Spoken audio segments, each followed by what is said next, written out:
Quer conduzir a roça de forma técnica e profissional? O link está na descrição e é um puta de um material que vai te ajudar muito aí a conduzir de forma profissional a sua lavoura. O Robson mandou uma pergunta aqui, o Robson é lá de Jussiape, na Bahia. Bacana, hein? Posso fazer adubação de base na fertirrigação? Aí, ó, bacana a pergunta também, tá, o Robson? Vamos contextualizar aí, cara. Você pode substituir a adubação de base pela fertirrigação. Se você for fazer uma adubação de base via fertirrigação, você não está fazendo adubação de base teoricamente, tá, o Robson?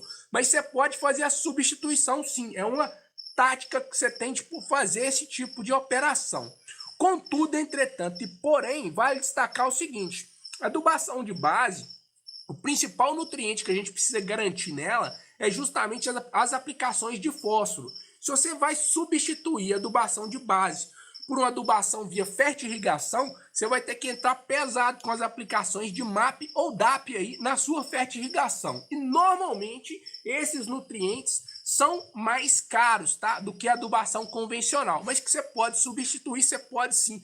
Inclusive essa aí vai ser uma das estratégias que eu vou conduzir nessa lavoura nova que a gente vai conduzir aí, da melancia premium, que a gente vai acompanhar no canal aí, tá bom? Vai ser bacana demais. Eu vou fazer aí, ó, sem adubação de base aí, para todo mundo acompanhar no canal. Não é uma parada que eu gosto muito de fazer, mas é uma condução que eu queria apresentar para todo mundo que nos acompanha no canal aí, como uma possibilidade. Ela acaba saindo um pouquinho mais caro, mas pode ser que a gente tenha uma eficiência maior aí, tá bom?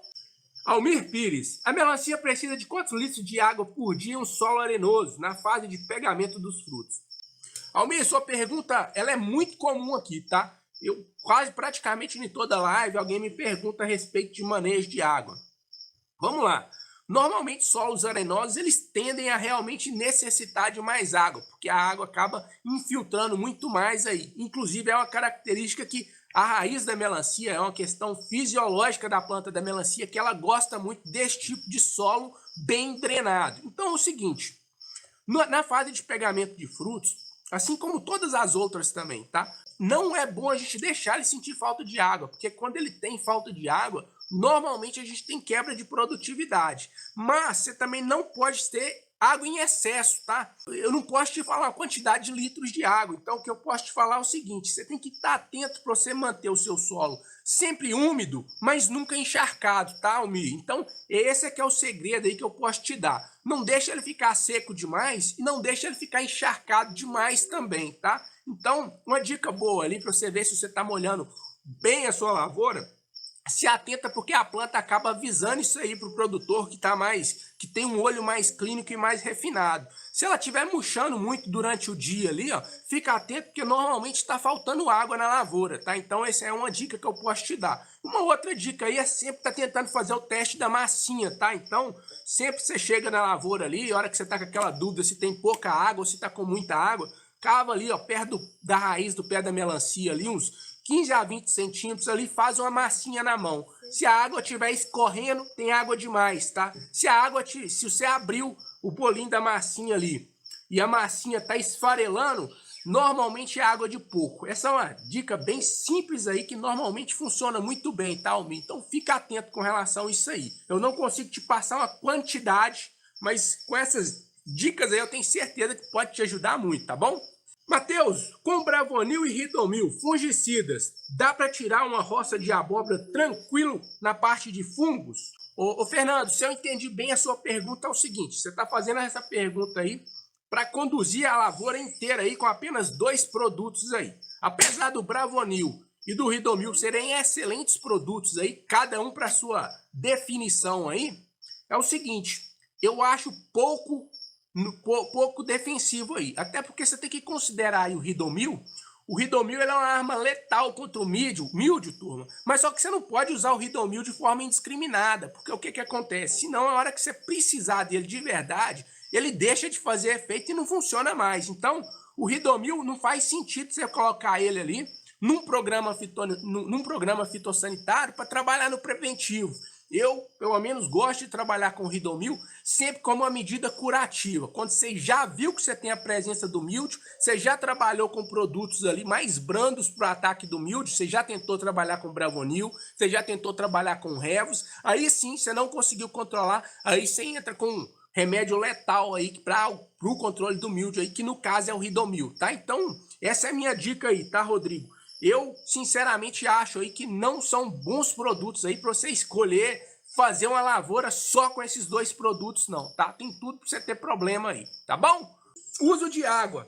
Após alguns dias curtidos no esterco bovino, é benéfico para as plantas? Rosiel, aqui é uma técnica que eu tenho visto muitos produtores usarem aí, turma, principalmente depois dessa elevação dos custos de adubação aí. Eu não tenho a menor sombra de dúvida que quando você coloca um esterco para curtir na água ali, aquele esterco vai disponibilizar nutrientes na água e você vai adubar sua melancia, sua abóbora, independente de qual seja a sua cultura, tá? O que você tem que estar atento aí, os riscos você acaba ficando exposto também na utilização dessa técnica aí, tá? Eu já vi alguns problemas aí em algumas lavouras com bactérias, fungos, em função da utilização desse tipo de produto, tá? Mas eu não tenho a menor sombra de dúvida que funcionar, funciona, tá? Eu não sei só se vale a pena o risco. Eu não tô falando que não vale a pena. Tem que avaliar bem essas condições aí, tá, Josiel?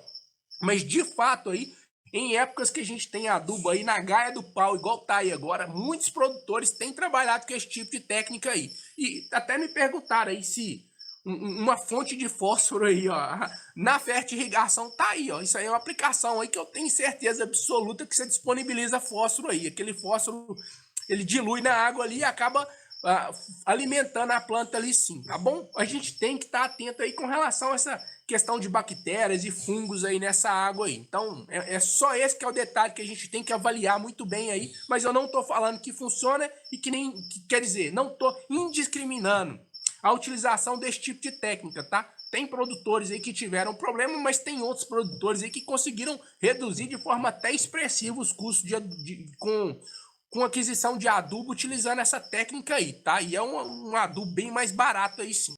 Francisco mandou aqui, ó, só mais uma pergunta. A Manchester plantada em 1 hectare, bem acompanhada, pode me gerar quantas toneladas? Vou plantar no tempo da chuva. Produtividade de melancia é sempre tabu falar, tá? Mas a média nacional, ela tá na casa das 20 toneladas. Agora, se você conseguir conduzir uma lavoura bem conduzida aí, em um nível bem tecnificado, dando uma boa adubação, conseguindo manter a sua roça sadia e bem nutrida, a Manchester, ela tem potencial aí para você bater até 75 toneladas aí. Já vi gente batendo roça de 75 até 80 toneladas na região de Teixeira de Freitas ali. A turma já bateu com a Manchester, tá? Então a gente tem que estar ligado com relação a isso aí. Depende muito das condições locais que você vai pegar aí. Então, faz o seguinte, não baliza nem por baixo nem por cima. Não fica imaginando que você vai tirar uma roça de 60 toneladas, mas também não precisa tirar uma roça de 20. Então, pega o número do meio aí, busca trabalhar aí na época de chuva com as 40, 45 toneladas aí. É uma meta bem atingível aí, especialmente se você estiver trabalhando com a Manchester mesmo aí, tá? Manchester é uma variedade aí que não tem nem o que falar, né, cara? A Manchester, trocentos anos que ela tá liderando o mercado aí, não é à toa. O ponto de atenção que você tem que ter aí, qual que é o nome dele? É o Francisco? Ô, Francisco, o ponto de atenção aí é o seguinte, tá? Eu, no seu lugar aí, eu iria de Liverpool, tá? Pelo seguinte, a Liverpool, ela tem umas características aí, em época de chuva, que ela vai melhor do que a Manchester, tá? Porque a Manchester, embora seja uma puta de uma variedade, quando você pega chuva na florada da Manchester aí, você tende a ter problemas sérios com produtividade, tá? Então avalia bem se você vai de Manchester mesmo aí, em condição de chuva, tá, meu amigo? Então, tem a Liverpool aí que é muito parecida aí, em condição de chuva, a Liverpool dá pau na Manchester, tá bom? Ari JB mandou aqui, ó. Tendo em vista o período chuvoso, além da variedade Liverpool, qual outra variedade com resistência à chuva? Você tem algumas variedades que vão bem aí, tá? Eu acompanhei uma lavoura, duas na verdade, uma no Goiás e outra no Rio Grande do Sul, que pegou chuva, cara. Tiveram boas produtividades de duas variedades. A Granada foi bem nessas condições de chuva, tá? E também a Colt, tá? A Colt foi muito bem também na região do Goiás, mesmo pegando condição de chuva. O Running Poop mandou para mim aqui, ó. Boa noite, tem um pequeno plantio de melancia, mas aqui na minha cidade, os únicos adubos que consigo encontrar são ureia 10-10-10, 20-10-20. Vou ter boa produção usando só estes adubos? Depende muito das condições de fertilidade aí, tá bom? Porque o que acontece? Você tem diversas fontes aí. Ureia é uma fonte de nitrogênio. O 10-10-10 ele é um NPK, né? Fonte de nitrogênio, fósforo e potássio aí. Então, você tem o 20-10-20 aí também. São todos macronutrientes que você tem que entender melhor aí as condições de fertilidade sua aí, tá? Dependendo das condições de fertilidade, talvez esses adubos sejam suficientes para sua lavoura aí, tá? Então, o que eu posso destacar é que depende das condições de fertilidade e das dosagens desses adubos que você vai aplicar aí. A primeira coisa para você ter um norte aí para você conseguir direcionar para saber se esse adubo vai ser suficiente para você e até para você conseguir quantificar essas dosagens aí é fazer uma análise de solo aí para você entender melhor as condições de fertilidade do seu solo, tá bom? Running Poop, legal demais, obrigado pela presença aí e valeu, meu caro, bom demais aí, espero ter te ajudado.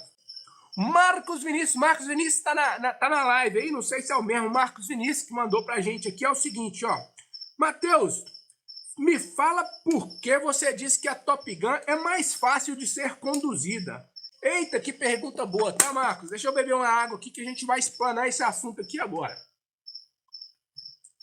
Bora lá. A melancia Top Gun, pessoal, ela é uma variedade antiga, mas a gente não pode classificar, embora ela seja uma variedade antiga, a gente não pode classificar ela como uma variedade ruim, não, tá? Muito pelo contrário. A Top Gun ficou nas fronteiras aí durante muitos anos aí, antes da Manchester virar a bambambam do mercado.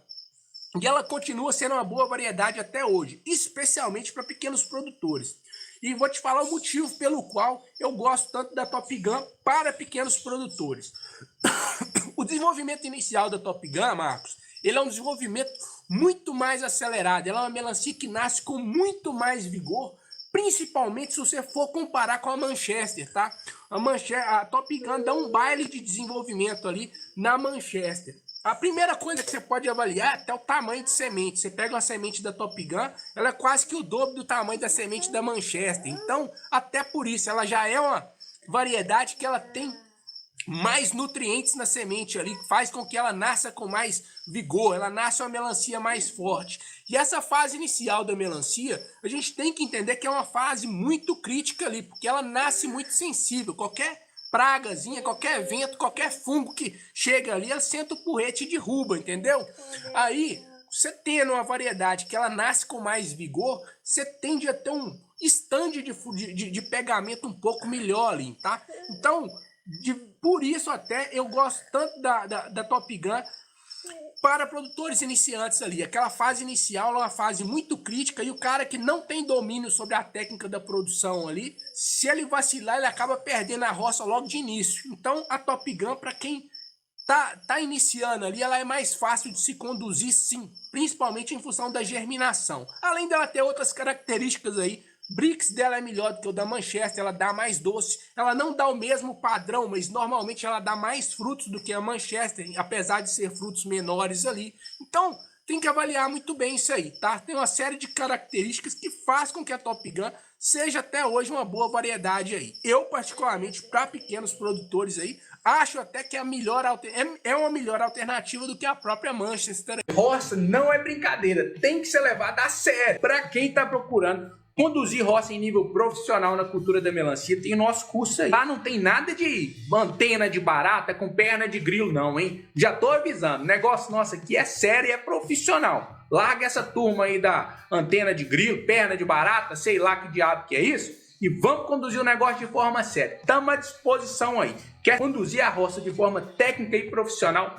Entra lá, o link tá na descrição, é um puta de um material que vai te ajudar muito aí a conduzir de forma profissional a sua lavoura.